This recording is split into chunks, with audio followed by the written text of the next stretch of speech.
안녕하세요. 청담동 건물주를 꿈꾸는 구성균입니다. 순자산 10억을 달성하면 인생이 변할까요? 경제적 자유를 얻고 풍족한 생활을 할 수 있을까요? 이 10억이 어떤 자산이냐에 따라 또 달라질 수 있는데 그럴 수도 있고 아닐 수도 있겠죠. 제가 순자산 10억을 처음 달성했던 2021년 꿈꾸던 백만장자가 됐는데 경제적 자유도 없었고 제 생활에 큰 변화도 없었어요. 자산 상승기에 가던 레버리지를 끌어다 변동성 큰 자산에 투자한 결과로 온 찰나의 순간이었고 단 몇 개월 만에 자산 시장이 또 꼬꾸라지기 시작했죠. 빨리 부자가 되려고 하면 빨리 또 부자가 됐다가도 빨리 가난해질 수 있다는 걸 뼈저리게 느꼈어요. 그래서 다시 투자를 시작하던 처음의 마음가짐으로 돌아가려고 하거든요. 자산 증식에 포커스를 두는 게 아니라 현금 흐름에 집중하기로 말이에요. 공통적으로 현금 흐름을 강조하는 엉망진자 멘토들의 조언을 토대로 경제적 자유로 가는 로드맵을 그려보려고 해요. 이 영상을 끝까지 보시고 나면 안전하고 확실하게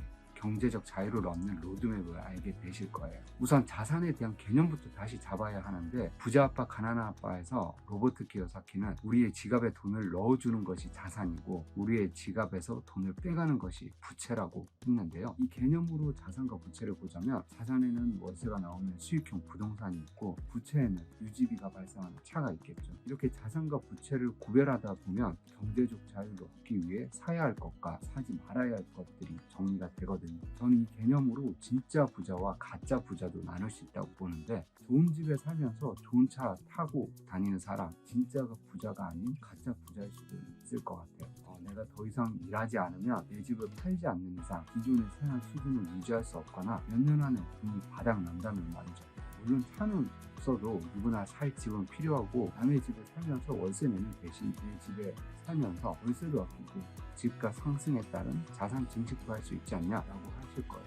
저도 그 관점에서 당장 들어가서 살지 못하더라도 10년 뒤에 살 실거주 할 만한 집을 전세 끼고 대투자로 첫 투자를 시작했는데요. 그래도 다시 시작한다면 현금 흐름으로 내가 원하는 라이프 스타일에 필요한 비용을 충당을 할 수 있는 자산을 먼저 다 만들어 놓고 내 집 마련은 그 뒤에 하는 걸로 순서를 바꿀 거예요. 자산 증식과 현금 흐름을 둘 다 만들어 보니 결국 경제적 자유를 목표로 한다면 현금 흐름이 먼저라는 결론을 내렸거든요. 여러분도 현재 가진 자산과 부채를 이 개념 기준으로 나눠보시고 경제적 자유를 위해 계속 가져가야 할 것과 처분해야 할 것 이렇게 정리를 한번 해보시는 걸 추천드려요. 다음으로 직장인이라면 내 일과 사장이라면 내 사업체를 냉정하게 평가해 봐야 하는데요. 돈의 속성에서 김승우 회장님은 주식에서 사용하는 개념인 PER, 펄을 일과 사업체에 적용해 봐야 한다고 했는데요. 그래야 내 진짜 수입을 파악할 수 있고 위험에 대비하면서 노후 준비까지 할 수 있다고 보는 건데요. 실제로 제가 작년에 교통사고를 당하면서 수술하고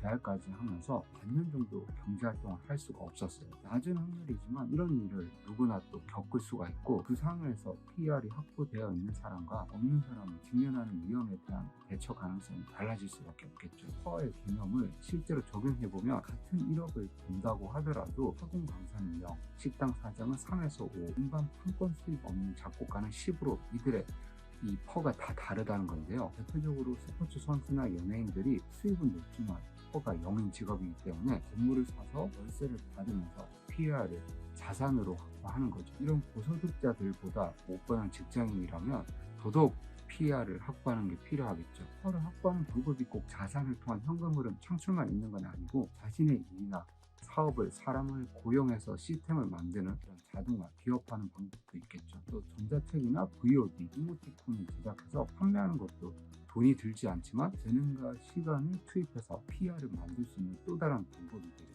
여러분들도 각자 PER을 계산해 보시고 PER을 조금이라도 늘릴 수 있는 실천 가능한 방법을 각자 모색해 보시는 걸 추천드려요. 결국 단순히 순자산 얼마 이게 아니라 패시브 인컴, 수동적 현금 흐름을 얼마나 확보하는 것이 경제적 자유, 진짜 부자가 되기 위한 길이라고 할 수 있는데요. 보유한 부동산 가치만 1.2조가 넘어가는 세의 법칙이자 그랜트 카드는 패시브 인컴이 발생하지 않는 곳엔 투자하지 말고 수입의 40%는 무조건 투자라고 하는데요. 그래서 진짜 부자가 되기 위해서 경제적 자유를 얻기 위해서는 현금 흐름이 발생하는 자산을 모아서 생활비, 비상금지, 돈 문제가 해결되고 나면 그때부터 진짜 게임이 시작된다고 볼 수 있는데요. 궁극적한 시간에 더 생산적인 일에 집중하거나 가족, 자기 자신에게 자유롭게 시간을 쓸 수 있게 되니까요. 실제 그 목표를 설정하는 기준을 어떻게 잡을지 알아볼 건데요. 경제적 자유를 위한 목표를 이 현금 흐름의 기준으로 잡아볼 수 있거든요. 첫 번째로는 내 생활비만큼 패시브 인컴을 확보해보고, 두 번째로는 내 수입만큼, 그리고 세 번째로는 내 수입을 넘어서서 내가 궁극적으로 꿈꾸는 라이프 스타일을 누리기 위해 필요한 금액만큼 확보하는 걸 목표로 하는 거죠. 같은 금액의 패시브 인컴을 목표로 하더라도 개인의 투자 실력이나 활용하는 패시브 인컴 종류에 따라 수익률이 달라질 거고, 목표 달성을 위해 필요한 자금, 시간이 달라질 수밖에 없겠죠. 그래서 지속적으로 투자 실력을 기르고 더 좋은 패시브 인컴 확보 수단을 개발한다면 경제적 자유에 한 걸음 더